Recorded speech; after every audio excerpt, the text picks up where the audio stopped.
Que se passe-t-il quand le geôlier détourne les yeux? Pendant que les projecteurs du monde restent rivés sur les cieux en feu du Moyen-Orient, un bouleversement silencieux, presque invisible, secoue les fondations de l'Afrique. On nous a toujours répété que le destin du Sahel se décidait dans des capitales lointaines, que notre sol n'était qu'un laboratoire pour des guerres à distance, et que nos cieux appartiendraient éternellement aux yeux de maîtres étrangers. Mais aujourd'hui, alors que la tempête de l'ancien ordre gronde ailleurs, l'œil de l'Empire cligne. Et quand le geôlier regarde ailleurs, que deviennent ses prisonniers? Pour la première fois depuis des décennies, l'Alliance des États du Sahel saisit cette faille historique. Loin d'être le fruit du chaos, le retrait des forces étrangères du Sahel est un moment de lucidité stratégique. Un empire surchargé, forcé de redéployer ses espions et ses drones vers d'autres crises, laisse derrière lui un angle mort. Ce que beaucoup appelaient une simple zone de silence devient une citadelle souveraine. Le Sahel n'est plus transparent, surveillé à chaque battement de cœur. Il devient forteresse, maître de ses frontières. Mais attention, rater cette opportunité unique, c'est risquer de voir la souveraineté africaine se faire à nouveau confisquer. Pour comprendre la portée de ce basculement, revenons sur l'histoire récente de la surveillance du Sahel. Pendant des décennies, le Sahel était une carte transparente pour l'intelligence occidentale. Imaginez un espace immense, scanné jour et nuit par des drones, des satellites, des avions espions. Rien n'échappait à l'œil distant des grandes puissances. Des bases militaires surgissaient au cœur du désert, comme celle d'Agadez au Niger, un monstre à 110 millions de dollars, bardé de capteurs et de radars. Officiellement, ces installations étaient là pour garantir la stabilité, lutter contre le terrorisme, soutenir les États fragiles. Mais la réalité, elle, était bien différente. Ce contrôle n'avait rien d'une simple assistance. C'était une surveillance aérienne permanente, une toile invisible où chaque mouvement, chaque convoi, chaque rassemblement était enregistré, analysé, archivé. Les ressources minières, les corridors stratégiques, tout était scruté, non pour le développement local, mais pour sécuriser les intérêts extérieurs. Même les conflits étaient manipulés à distance, accentués ou attisés pour justifier la présence étrangère ou pour fragiliser des pouvoirs jugés trop indépendants. Le véritable objectif était bien plus cynique, empêcher l'Afrique de devenir maîtresse de ses propres choix. Maintenir le continent comme un terrain de guerre par procuration, un espace où les grandes puissances testaient leurs nouvelles technologies, affinaient leur doctrine de la guerre à distance, et s'assuraient que la souveraineté africaine ne dépasse jamais le seuil toléré. Cette surveillance était devenue une dépendance imposée, une arme de chantage aérien redoutable, une alerte, une image satellite, et tout pouvait basculer, du développement d'un projet à la survie d'un gouvernement. Pour beaucoup de décideurs locaux, il était impensable de vivre sans ce bouclier numérique, sans cette main invisible qui surveillait le ciel et dictait la marche à suivre.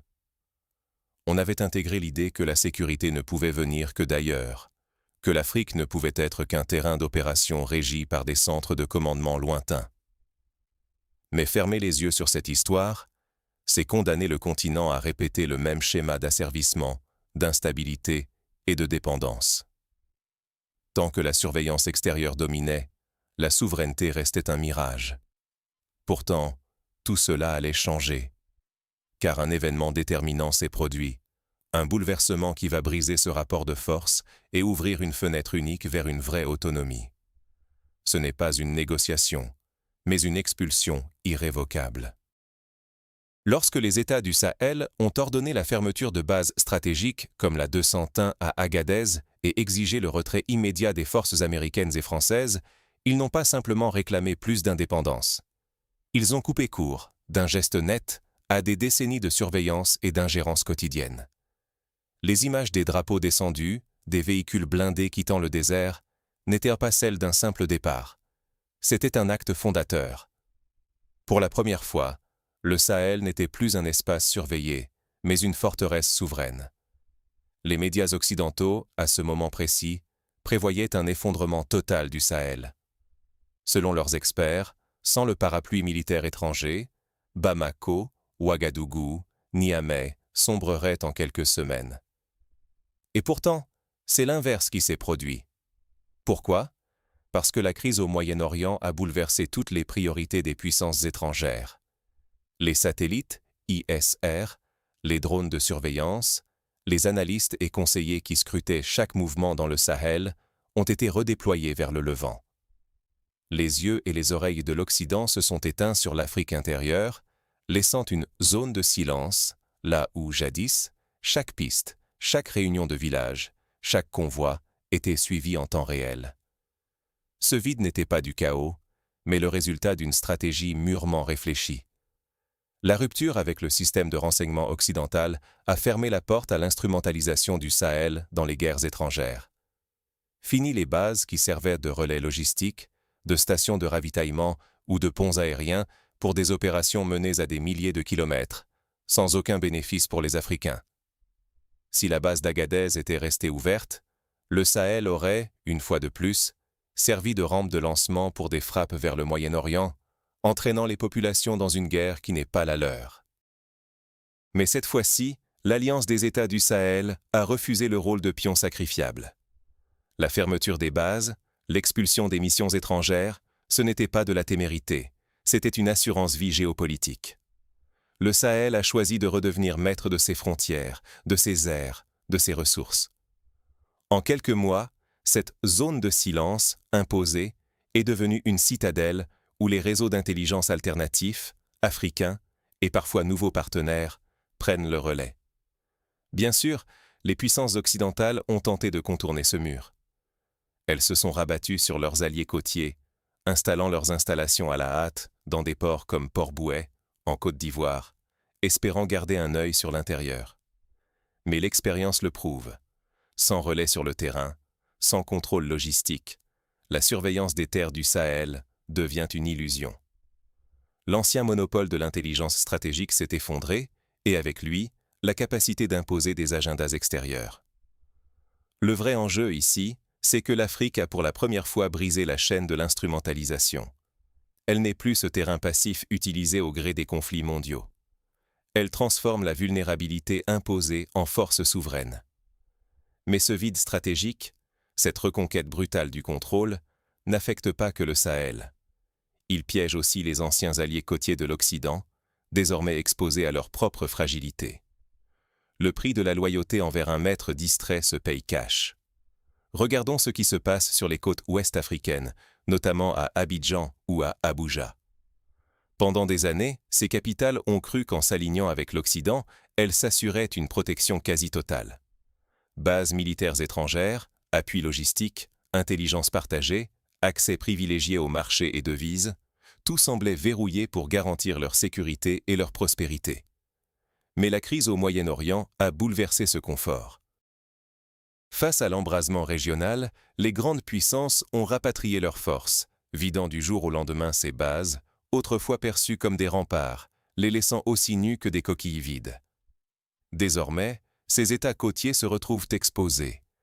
Leur dépendance structurelle à l'appui étranger, à l'expertise occidentale et au flux de devises devient leur talon d'Achille le plus fatal. Car ce n'est pas seulement la protection militaire qui s'est évaporée. Ce sont aussi les réseaux d'influence, les investissements, l'accès aux renseignements et surtout les garanties économiques qui s'effritent à vue d'œil. Le choc est brutal. Alors que leurs populations prennent conscience de ce vide, la colère monte. Les manifestations contre le coût de la vie, l'inflation galopante et la perception d'un pouvoir devenu impuissant se multiplient. L'image d'une élite fidèle à l'Occident mais incapable de protéger ses citoyens s'effondre. Mais le boomerang le plus violent, c'est l'économie. Pendant des mois, ces mêmes capitales, appuyées par leurs parrains, avaient imposé un blocus au Sahel, espérant asphyxier l'alliance AES en coupant ses frontières et en gelant ses avoirs. Ils misaient sur la faim et la paralysie économique pour forcer un retour dans le giron de l'ordre ancien. Mais ce pari s'est retourné contre eux. L'économie du blocus s'est transformée en piège mortel pour la côte, et voici pourquoi. D'un côté, les recettes portuaires plongent. Le Sahel ne fait plus transiter ses marchandises par Abidjan ou Cotonou, préférant bâtir de nouveaux corridors sud-sud, investissant dans des routes vers le golfe de Guinée ou vers la Méditerranée par d'autres partenaires. Les devises, autrefois injectées dans les économies côtières via les échanges transfrontaliers, se tarissent. De l'autre, le choc énergétique mondial, alimenté par la flambée des prix du pétrole et du gaz, conséquence directe de la guerre au Moyen-Orient, aggrave la tempête. Les monnaies locales, arrimées à l'euro via le franc CFA, s'effondrent. La Banque centrale européenne, déjà affaiblie par l'inflation et la crise énergétique sur son propre continent, n'a plus la capacité d'amortir le choc. Résultat, l'inflation importée fait exploser les prix. Les réserves fondent, les infrastructures se dégradent et la population paie le prix fort. Pendant ce temps, loin du tumulte, le Sahel avance. Libéré du joug monétaire et des pressions des anciennes puissances, il s'appuie sur sa richesse en or, bâtit une économie moins dépendante du dollar ou de l'euro et développe de nouveaux partenariats avec l'Asie, le Moyen-Orient ou l'Afrique australe. Le marché interafricain prend de l'ampleur, de nouvelles routes commerciales s'ouvrent et la souveraineté devient une réalité tangible, pas un simple slogan. Le contraste est saisissant. Là où la dépendance à l'Occident a plongé les côtes dans la tourmente et la perte d'influence, la volonté de souveraineté du Sahel commence à porter ses fruits. Mais le risque est immense pour les populations côtières, ruine économique, instabilité politique, perte de repères, et une jeunesse qui regarde, incrédule, l'édifice ancien s'effondrer au moment même où les voisins du Nord bâtissent, pierre après pierre, une forteresse d'indépendance. Face à cet effondrement du modèle ancien, une question brûle. Quelle leçon pour l'Afrique du futur? La souveraineté n'est pas une utopie, c'est la condition de survie. Que se passe-t-il lorsque, pour la première fois depuis des générations, un peuple refuse catégoriquement d'être le champ de bataille et la monnaie d'échange des ambitions extérieures? Dans le Sahel, l'expulsion des bases étrangères n'a pas été un élan de colère, mais un acte froidement réfléchi, presque chirurgical. En coupant court à la présence militaire occidentale, les États du Sahel se sont prémunis contre le risque de servir de relais à des guerres qui ne sont pas les leurs. Ils ont compris que chaque base étrangère, chaque drone, chaque conseiller, pouvait à tout moment transformer leurs terres en cible ou en otage de crise qui les dépasse. Mais ce pivot prophétique va bien au-delà du domaine militaire. Il s'agit de transformer la vulnérabilité, imposée par des décennies de dépendance et de surveillance, en un socle d'autonomie réelle. Privés des circuits d'importation classiques, confrontés à des embargos et à la fermeture des frontières, les pays du Sahel ont relevé un défi inédit: construire eux-mêmes ce que l'on pensait impossible. Les infrastructures énergétiques, les routes et même les systèmes de communication sont désormais pensés et bâtis par des ingénieurs locaux, avec des ressources locales ou issues de nouvelles alliances stratégiques, notamment auprès des BRICS et par la solidarité Sud-Sud.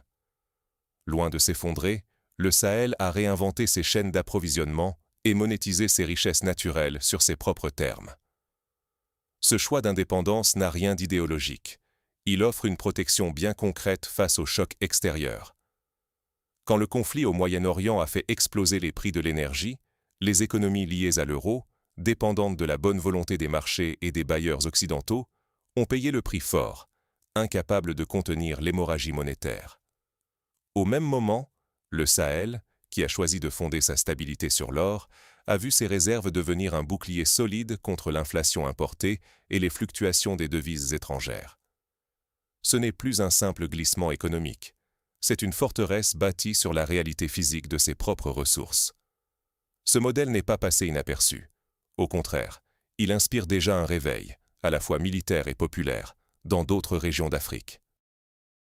On assiste à l'émergence d'un arc doré africain, une bande d'États qui refusent d'être des pions sur l'échiquier mondial et qui prouvent que la légitimité ne se quémande pas dans les chancelleries étrangères, mais se conquiert par le peuple et l'exploitation souveraine des richesses du sol. Ce n'est pas un slogan, c'est une réalité tangible.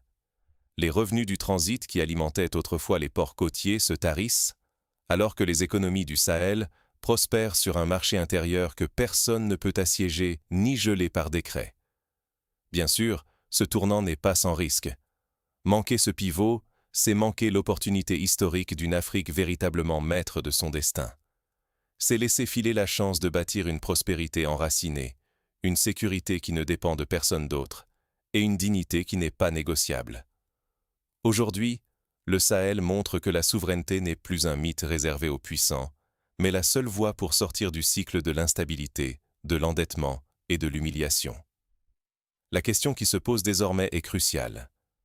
L'Afrique saura-t-elle transformer ce moment décisif en une nouvelle ère d'indépendance et de rayonnement? C'est ce qu'on va explorer ensemble dans la conclusion. Le Sahel n'est plus une cible. Il est devenu le phare d'une Afrique debout. Ce que nous vivons, c'est bien plus qu'un simple changement de rapport de force. C'est un véritable basculement historique. Là où le monde voyait autrefois une zone de silence, un espace perdu entre l'influence des puissances étrangères et la résignation imposée, le Sahel affirme aujourd'hui sa souveraineté, sa voix et son destin. La crise au Moyen-Orient a mis à nu la fragilité des anciens maîtres, et face à leurs distractions, les fils et filles du Sahel ont saisi l'instant. Regardez ce qui se passe.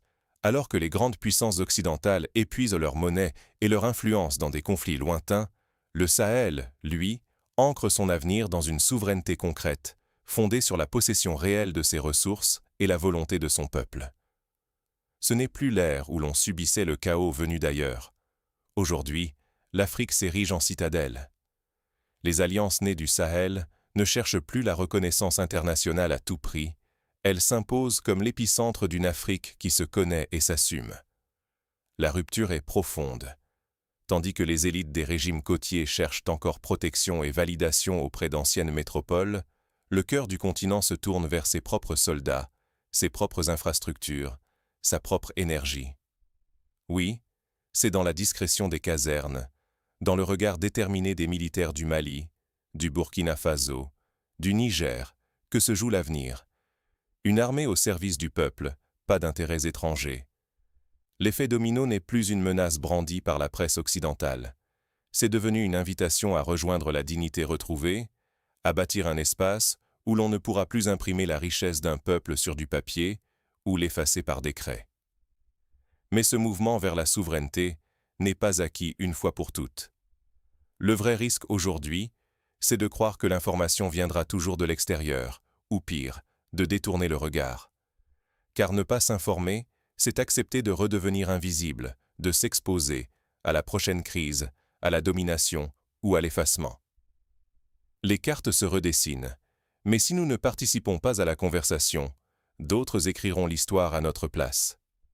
C'est pourquoi il est crucial de soutenir une analyse indépendante, de défendre ces espaces où la voix africaine s'exprime sans filtre, sans peur. Ce n'est pas seulement un combat intellectuel, c'est le prix à payer pour préserver prospérité, dignité et liberté, aujourd'hui et pour les générations à venir. Alors, si vous croyez à l'importance d'une Afrique souveraine, partagez cette analyse, abonnez-vous et faites entendre cette voix autour de vous. L'Afrique n'a jamais été aussi près de choisir son propre matin, mais ce matin, c'est à nous tous de le défendre.